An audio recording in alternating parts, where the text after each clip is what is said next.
সাবেক অর্থমন্ত্রী আ.হ.ম মোস্তফা কামাল সহ ৪ জন সাবেক সংসদ সদস্যের নেতৃত্বাধীন সিন্ডিকেট মালয়েশিয়ায় কর্মী পাঠানোর নামে প্রায় ২০,০০০ কোটি টাকা লোপাট করেছে। এই সিন্ডিকেটের নেতৃত্বে থাকা অন্য সদস্যরা হলেন সাবেক এমপি নিজামুদ্দিন হাজারী, লেফটেন্যান্ট জেনারেল মাসুদ উদ্দিন চৌধুরী ও বেনজির আহমেদ। মাত্র ১.৫ বছরে তাদের মালিকানাধীন রিক্রুটিং এজেন্সির মাধ্যমে প্রায় ৪.৫ লাখ শ্রমিক পাঠিয়ে ওই অর্থ হাতিয়ে নেওয়া হয়। সম্প্রতি ৪ সাবেক এমপির সিন্ডিকেটের বিরুদ্ধে ১,০০০ কোটি টাকা লোপাটের এই অভিযোগ অনুসন্ধানে নেমেছে দুর্নীতি দমন কমিশন।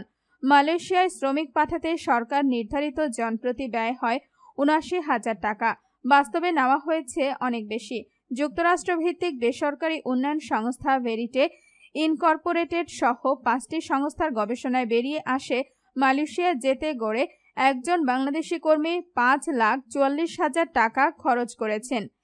এই খাতে গত ১.৫ বছরে ৪.৫ লাখের মতো লোক পাঠিয়ে ২৪,০০০ কোটি টাকার বাণিজ্য হয়েছে। সরকার নির্ধারিত ফির চেয়ে বেশি নেওয়া হয়েছে প্রায় ২০,০০০ কোটি টাকা। শ্রমিকদের কাছ থেকে বাড়তি টাকা নেওয়ার অভিযোগ উঠলেও ব্যবস্থা নেয়নি মন্ত্রণালয়, বরং সিন্ডিকেট তৈরির রাস্তা তৈরি করে দিয়েছে।